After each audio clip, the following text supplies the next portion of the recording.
हरे कृष्णा। हम श्रीमद् भगवत गीता के हाँ। प्रथम अध्याय के 40वें श्लोक को आज देख रहे हैं। मेरे पीछे बोलिएगा। अधर्माभिभवात् कृष्ण अधर्माभिभात कृष्णा प्रदुष्यन्ति कुलस्त्रियः प्रदिश्यन्ति कुलस्त्रिः स्त्रीषु दुष्टासु वार्ष्णेय स्त्रीषु दुष्टासु वार्ष्णेय जायते वर्णसंकरः। जायते वर्ण संकरा। ठीक है। भावार्थ। अर्जुन कह रहे हैं, हे कृष्ण, जब कुल में अधर्म प्रमुख हो जाता है तो कुल की स्त्रियां दूषित हो जाती हैं और स्त्रीत्व के पतन से हे वृष्णिवंशी अवांछित संतानें उत्पन्न होती हैं। पिछले श्लोक में अर्जुन ये कह रहे थे कि अगर जो परिवार के वयोवृद्ध लोग हैं वो लोग मारे जाते हैं तो आने वाली पीढ़ी को ये बताने वाला कोई नहीं होगा कि धर्म क्या है और अधर्म क्या है। उनको धर्म का रास्ता सिखाने वाला कोई नहीं होगा। तो इस प्रकार जो बच्चे हैं वो अधर्म के मार्ग में चले जाएंगे और पूरे कुल में अधर्म व्याप्त हो जाएगा। अर्थात ऐसा एक भी व्यक्ति नहीं बचेगा जो अधर्म से ग्रसित ना हो। राइट। अब अर्जुन और आगे बात बता रहे हैं कि अगर कुल में अधर्म फैलेगा तो और क्या क्या उसका क्या और क्या क्या होगा। तो ये विष्णुवंशी मतलब वृष्णिवंशी वो कृष्ण को संबोधित कर रहे हैं। हे वृष्णिवंशी, इसका अर्थ है जो वृष्णि वंश में उत्पन्न हुए हैं। कृष्ण। विष्णुवंशी। हाँ, जो वृष्णि वंश में उत्पन्न हुए हैं, जो वृष्णि वंश में प्रकट हुए हैं, उन भगवान श्री कृष्ण को कह रहे हैं हे वृष्णिवंशी। उनको संबोधित कर रहे हैं। तो मतलब एक और इसका इंडिकेशन है कि आप वृष्णि वंश के हैं तो आप तो समझते हैं ना कि इस प्रकार पूरा वंश हमारा नाश हो जाएगा। क्यों? अगर ये बता रहे हैं कि कुल में अधर्म व्याप्त होगा, उसके दुष्परिणामों को इन श्लोकों में अर्जुन बता रहे हैं। तो पहले पिछले श्लोक में उन्होंने बताया और अभी बोल रहे हैं कि ऐसे अधर्म फैलेगा तो क्या होगा, स्त्रियां दूषित हो जाएंगी।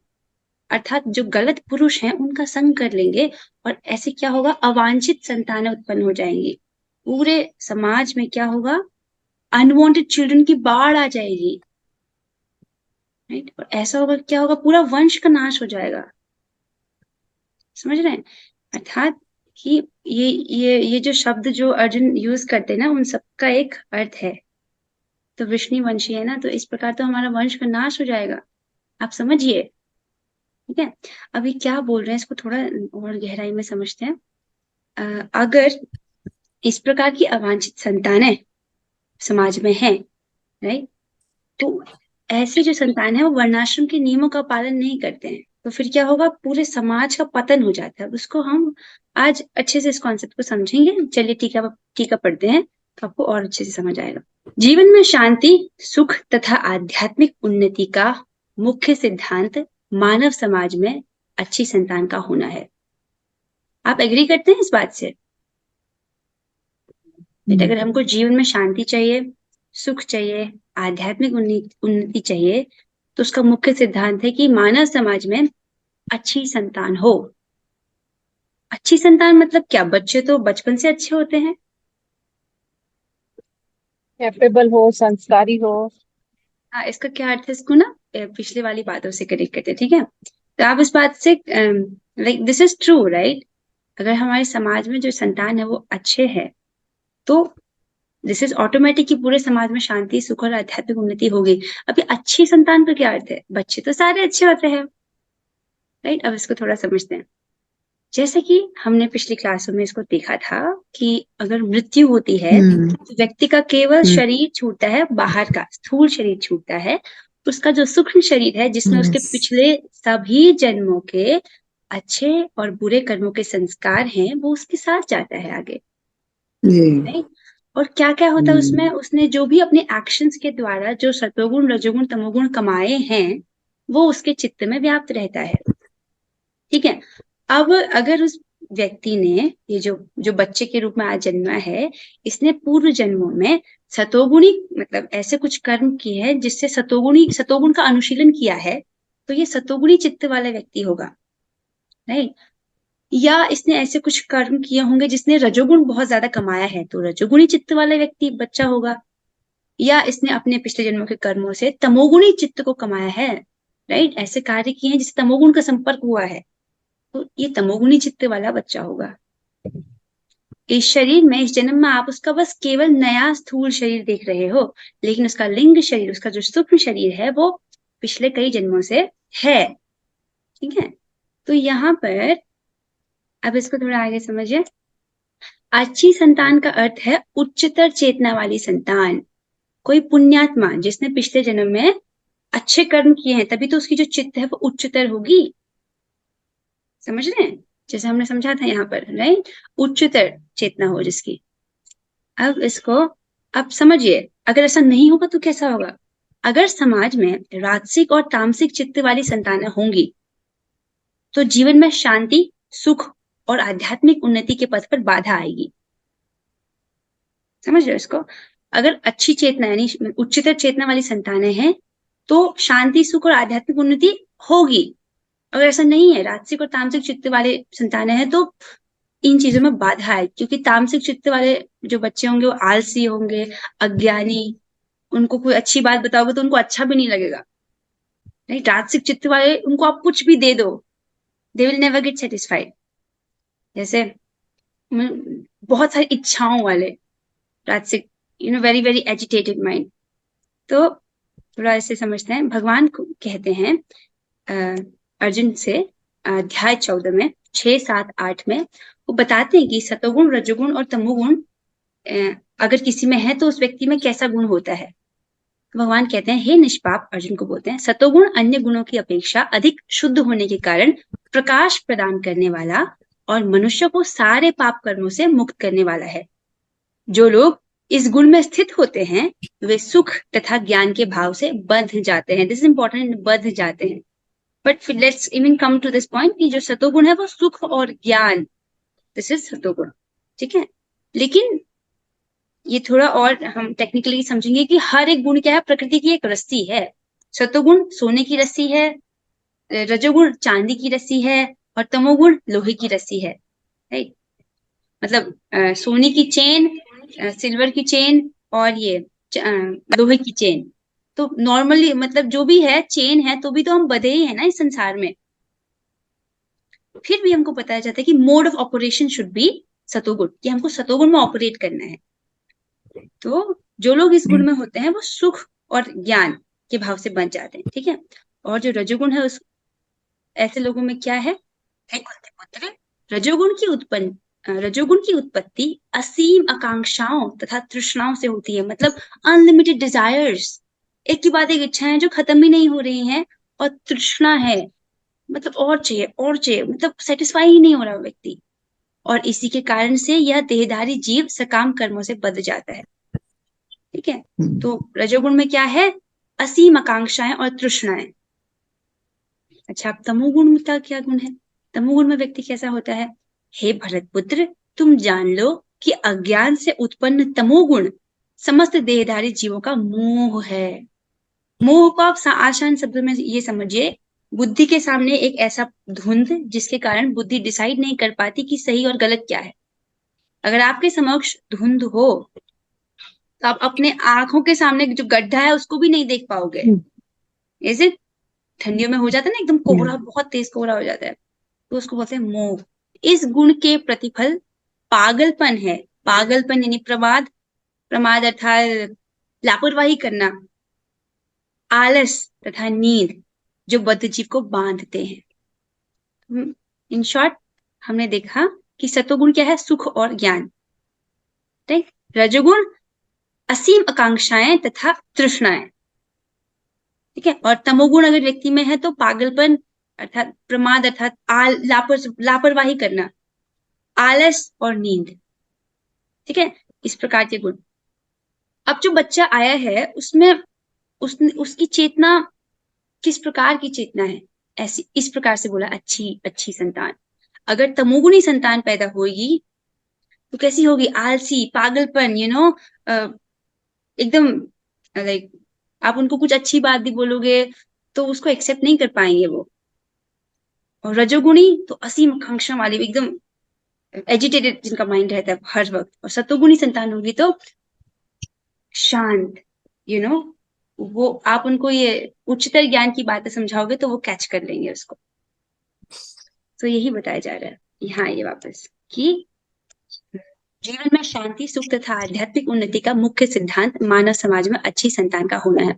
अब इस बात को आप बड़े लेवल पर देखिए, राइट। बड़े लेवल पर अगर समाज में जो जो जो राजऋषि हैं, राइट, जो अभी आप राजा बन जाइए, ठीक है, राजा और पॉलिसी मेकर्स डिसाइड कर रहे हैं कि जो ये पूरे समाज है उसको आगे कैसे लेके जाना है, हमको सुख, शांति और आध्यात्मिक उन्नति के पथ पर कैसे लेकर जाना है, राइट। तो आप कुछ कोशिश करोगे ना कि सभी लोग अपने वर्णाश्रम के नियमों का अच्छे से पालन करें, ताकि जो संतान हो वो उच्चतर चेतना वाली हो, पूरे समाज में, सिर्फ आपकी नहीं, पूरे समाज में, है कि नहीं। अगर पूरे समाज में तमोगुणी और रजोगुणी लोग भर जाएंगे तो क्या होगा। देखो, रजोगुणी लोग भर जाएंगे तो ये लोग पृथ्वी का भूस्खलन कर डालेंगे। बहुत सारा, जैसे आजकल हो रहा है ना, उग्र कर्म, इतनी सारी फैक्ट्रीज, इतना सब कुछ उगा रहे हैं, इतने सारे फर्टिलाइजर्स यूज कर रहे हैं, पृथ्वी को एकदम, इतना पोल्यूशन हो गया है। सो दे आर, जो रिसोर्सेस हैं उसको यू नो उनका अच्छे से इस्तेमाल नहीं कर रहे। सो ये रजोगुण का नेचर है कि वो कभी तृप्त नहीं होते। और तमोगुणी होगी तो फिर एकदम पूरा समाज एकदम लेजी, आलसी, कोई कुछ एक्शन करना ही नहीं चाहता, they don't want to do anything. तो हमको एक समाज में अगर अच्छा समाज चाहिए तो एट लार्ज सबका उच्चतर चेतना होनी चाहिए, राइट। अब नाउ ये कम बैक, प्रभुपा जी क्या कह रहे हैं, तो कह रहे हैं कि वर्णाश्रम धर्म के नियम इस प्रकार बनाए गए थे कि राज्य तथा जाति की आध्यात्मिक उन्नति के लिए समाज में अच्छी संतान उत्पन्न हो, राइट। इसीलिए जो वर्णाश्रम धर्म के नियम है बनाए गए थे ताकि उच्चतर चेतना वाली संतान हो। अब आप सोचिए, कोई सतोगुणी आत्मा है जिसने पूरे जीवन भर अच्छे कर्म किए हैं, सतोगुण का अनुशीलन किया है, अभी उसने शरीर छोड़ा है। अब ऐसी आत्मा को दोबारा जन्म मिलना है, क्या वो ऐसे मम्मी पापा के घर में जन्म लेगा जो एकदम तमोगुणी है, रजोगुणी है, जो कोई नियम नहीं पालन करते हैं, मांसाहार करते हैं, मदिरा पान करते हैं, कुछ नियम नहीं है जीवन का। ऐसे जीवात्माओं के घर में वो जन्म लेगा, ऐसे मम्मी पापा के घर में जन्म लेगा? नहीं, राइट। वो ऐसे इन्वायरमेंट में उसको जन्म मिलेगा ताकि जो उसकी चेतना है उसको और विकसित करने में उसे सहायता हो। उसी प्रकार जो रजोगुणी चित्त वाला जीवात्मा आएगा, राइट, उसको उस प्रकार के मम्मी पापा मिलेंगे जहां पर वो उस प्रकार की चेतना को और बढ़ा सके। उसी प्रकार तमोगुणी चित्त वाला व्यक्ति है तो उसको उनके बीच में जन्म दिया जाएगा, राइट, जहां वो उस प्रकार की चेतना को और बढ़ा सके, राइट। तो अगर किसी मम्मी पापा को ऐसा बच्चा चाहिए जो उच्चतर चेतना वाला हो तो उसके लिए प्रिपरेशन होती है, राइट। उसके लिए गर्भाधान संस्कार, हर प्रकार के जो संस्कार हैं जो वर्णित हैं उनका पालन करना होता है। क्योंकि देखिए, अगर एक बार संतान उत्पन्न हो गई, अगर वो रजोगुणी तमोगुणी संतान है तो पूरे जीवन भर के लिए हो जाएगा ना दुख, मतलब बिग प्रोजेक्ट जो आपको संभालना है, isn't it? अगर सतोगुणी और उच्चतर चेतना वाली संतान है तो आप भी निश्चिंत रहेंगे। It's like that. सो ये समाज के लेवल पर इसको देखिए, राइट। सो ऐसी संतान समाज में स्त्री के सतीत्व और निष्ठा पर निर्भर करती है। जिस प्रकार बालक सरलता से कुमारगामी बन जाते हैं, उसी प्रकार स्त्रियां भी पतोन्मुखी होती हैं। अतः बालकों तथा स्त्रियों दोनों को ही समाज में वयोवृद्ध का संरक्षण आवश्यक है। मतलब रिस्पॉन्सिबल बात बोली जा रही है कि अगर समाज में, think like a policy maker, like think become राजऋषि राइट नाउ। सो अगर हमको समाज में ऐसी संतान चाहिए, अभी हम लोग क्या बन गए, राजा के मंत्री हैं, वी डिसाइडिंग द पॉलिसीज। तो हमको क्या चाहिए, समाज में अच्छे बच्चे ही चाहिए, एक बढ़िया समाज हो हमारा जो उन्नति करे, शांति सुख और आध्यात्म की तरफ। तो हम जान रहे हैं कि हमको उच्चतर चेतना वाले बच्चे चाहिए, राइट। उसके लिए क्या इंपॉर्टेंट है कि स्त्री का सतीत्व की रक्षा हो, राइट। समाज में ऐसे ऐसे दुष्ट लोग ना हो जो स्त्रियों का फायदा उठा ले, निठल्ले लोग ना हो, राइट। और स्त्री जो रिजर्व रहे, this is one important factor, isn't it, है ना मेरे पॉलिसी मेकर्स। सो वो कह रहे हैं कि ऐसी संतान समाज में स्त्री के सतीत्व और निष्ठा पर निर्भर करती है। अब जैसे बालक जो छोटे बच्चे होते हैं उनको कोई भी बहला फुसला देता है, राइट, वो कुमारगामी बन जाते हैं। उसी प्रकार जो स्त्रियां होती हैं वो भी स्वभाव से मासूम होती हैं, उनको भी बहलाना फुसलाना बहुत आसान होता है, राइट। इसीलिए जो बालक है और स्त्रियां है उनको हमको कैसे रखना है, वयोवृद्धों के संरक्षण में रखना है। Isn't it the policy makers would decided like that कि हमको उनको प्रोटेक्ट करके रखना है। तो जैसे छोटे बच्चों को हम वयोवृद्धों के संरक्षण में रखते हैं, उसी प्रकार से स्त्रियों को भी, जो बुजुर्ग लोग हैं, वयोवृद्ध लोग हैं, उनके प्रोटेक्शन में रखना है, ताकि जो समाज के निठल्ले लोग हैं उनके जो ये स्वभाव है उसका फायदा उठाकर उनको बहला फुसला के कुमारगामी ना बना ले। This is one important factor to take care of. अब यहाँ से आगे बढ़ते हैं। कोई विरोध हो तो आप प्रस्तुत कीजिएगा, राइट। कोई बात अगर आपको लगे कि नहीं ये ठीक नहीं है, सो यू से this is discussion going on, ठीक है। सो नाउ कमिंग हियर, स्त्रियां विभिन्न धार्मिक प्रथाओं में संलग्न रहने पर व्यभिचारिणी नहीं होंगी। तो अभी ये बात चल रही है कि अब उस टाइम पे जो गर्ल्स थी ना वो स्कूल नहीं जाती थी, राइट। गर्ल्स स्कूल नहीं जाती थी। गुरुकुल का सिस्टम किसके लिए था? ये क्षत्रियों के लिए था, ये राजकुमारों के लिए। ये लोग गुरुकुल में जाते थे और स्त्रियां घर पर रहकर उनको सिखाया जाता था जो सिखाया जाता था। तो बोल रहे हैं कि स्त्रियां अगर वो धार्मिक प्रथाओं में संलग्न रहेंगी तो व्यभिचारिणी नहीं होंगी। चाणक्य पंडित के अनुसार सामान्यतः स्त्रियां अधिक बुद्धिमान नहीं होती, अतः वे विश्वसनीय नहीं है। कोई ये बात से एग्री करते हैं आप? नहीं। चाणक्य पंडित जी कहते हैं कि जो नहीं। जनरली जो स्त्रियां है वो अधिक बुद्धिमान नहीं है, इसलिए हम उन पर विश्वास नहीं कर सकते, इसीलिए उन्हें विविध कुल परंपराओं में व्यस्त रहना चाहिए और इस तरह उनके सतीत्व तथा अनुरक्ति से ऐसी संतान जन्मेगी जो वर्णाश्रम धर्म में भाग लेने के योग्य होगी। तो कनक जी ने कहा कि she does not agree to it. What do you think Kanak ji? अभी मेरी जो हालत है घर में, मैं एकदम लड़के वाली लाइफ जीती हूँ। सारे काम करती हूँ, घर के बाहर के, बच्चों को भी देखती हूँ। मुझे लगता है जैसे मैं एकदम मर्द बन गई हूँ। नहीं, they should play a significant role, but actually they बहुत प्ले अ आजकल के जो सिग्निफिकेंट रोल। लड़के होते हैं ना, नहीं, आई डोंट अग्री। काफी लड़के नहीं करते, दे एग्जैक्टली। डोंट, या बहुत बहुत मुश्किल हो जाता है। बट मेरे को लगता है कि उनको करना चाहिए, बिकॉज हम नेचुरली जो हमारी good home makers and men were suppose to hunt and serve the family. तो अगर वो रोल्स हम बहुत एक्सचेंज कर लेते हैं तो काफी नेचर से खिलवाड़ कर रहे होते हैं, बट हमारे पास ऑप्शंस ही नहीं होते हैं आजकल की दुनिया में। यू हैव टू, हाँ, अब चीजें बदल गई है, right. So things are not like the way जैसे बट था। बहुत टफ लगता है वर्षा जी। घर मीन्स आप बच्चों का भी करो और अपना कमाओ भी, सब करो, तो आप हमेशा एक हाँ, बहुत स्ट्रेस में रहते हो। मेरे को कभी कभी मन करता है कि मैं सिर्फ बच्चों को देखूं, बट वो प्रैक्टिकली नहीं है। आप यहाँ रह रहे हो तो हो ही नहीं सकता। एग्जैक्टली। दिस मैं इज मन नहीं कर। Expected from the man to take care of the family ना, सो दैट द वुमेन जो है वो रख सके। बट आप जमाना ऐसा आ गया है कि we have to do both the things. तो बाहर भी लड़ना है और घर का भी संभालना है। It's like women has become super women now, right, right. अब नहीं यहाँ बनना इतना सुपर वुमन। है वो पहले का वैदिक सिस्टम अच्छा था ना कि हाँ आप अच्छा था। बच्चों का ध्यान रखो, ठीक है, हम बाहर से कमा के लाएंगे, आप चिंता मत करो। दिस वाज द वैदिक सिस्टम जब हाँ, ऐसे। हमें कोई नहीं हाँ, कहता चिंता मत करो। हमें कहते हाँ, चिंता करो खाना और करो। पहले तो यस, खाना दैट वाज बनाते मोर थे। ब्यूटीफुल है ना कि इसलिए पहले स्त्रियों को ऐसे घर पे रखा जाता था कि आप घर का ध्यान रखिए, बच्चों का ध्यान रखिए, ये धार्मिक परंपराएं आप इनका पालन कीजिए और हम बाहर जाएंगे और सब कुछ करेंगे। और का लेकिन अब डिवाइडेड था। या आई विश ऐसा दोबारा लाइक हो। तो यहाँ पर देखो ऐसे बोला जा रहा है कि जैसे क्योंकि लड़कियां बहुत इमोशनल होती है ना, तो उनको बहुत आसानी से बहला फुसलाया जा सकता है। इसलिए कह रहे कि वो अधिक बुद्धिमान नहीं होती, कि वो पकड़ नहीं पाएंगे अगर उनको कोई बुद्धू बना दे तो।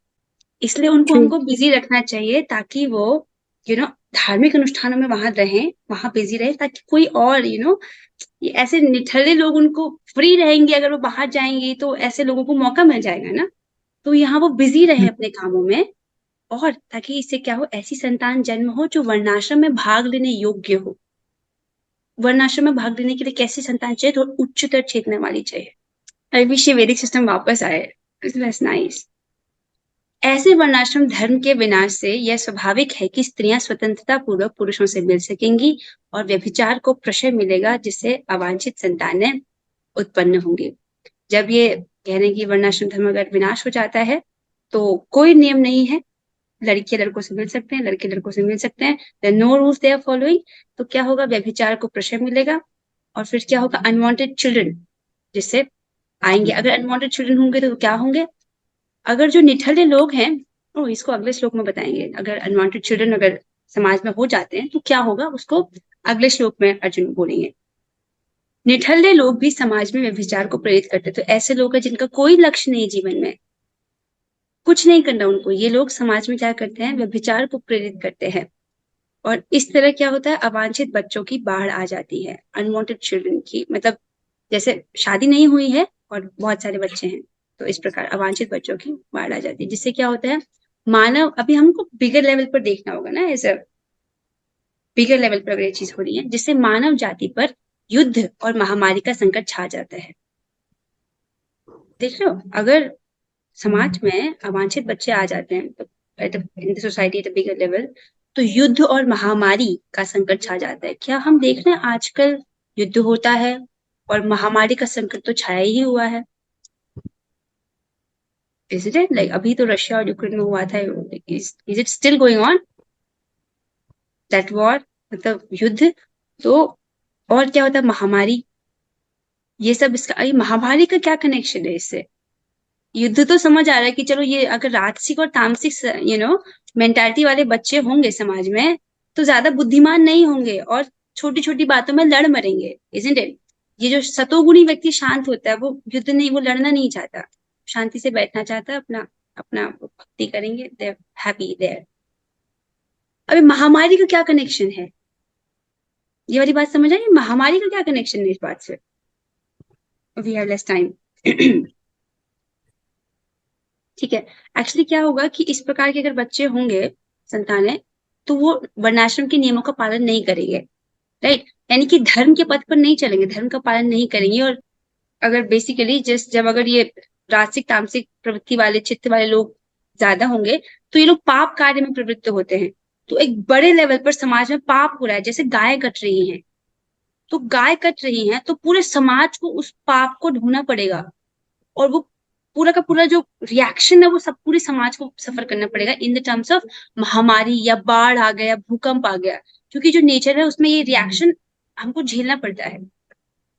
तो आज तो अगर हम देखें संसार में, तो बहुत बड़े बड़े लेवल पर जो स्लॉटर हाउसेस हैं, बहुत बड़े बड़े लेवल पर पाप हो रहा है।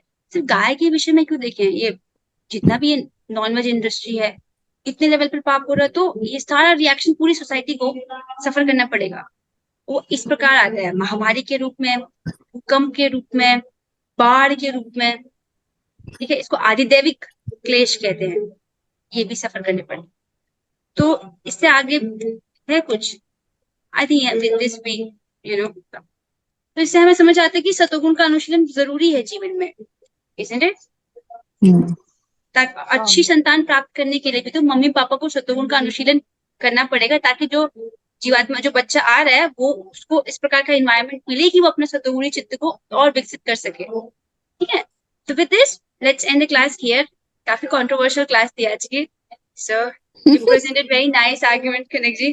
So let's end the class here. We are doing the Hare Krishna mantra 3 times. Let's do it together. Hare Krishna, Krishna Hare Krishna Krishna Krishna Hare Hare Ram Ram Hare Ram Ram Ram Hare Krishna, Hare Krishna, Hare Krishna Krishna Krishna Hare Hare Ram Ram Hare Ram Ram Ram Hare Hare Hare Krishna, Hare Hare Krishna, Krishna Krishna Krishna Hare Hare Hare Ram Ram Ram Hare Hare. Shrimad Bhagavad Gita की जय, श्री प्रभुपाद की जय, बहुत श्री कृष्ण। हरे कृष्णा।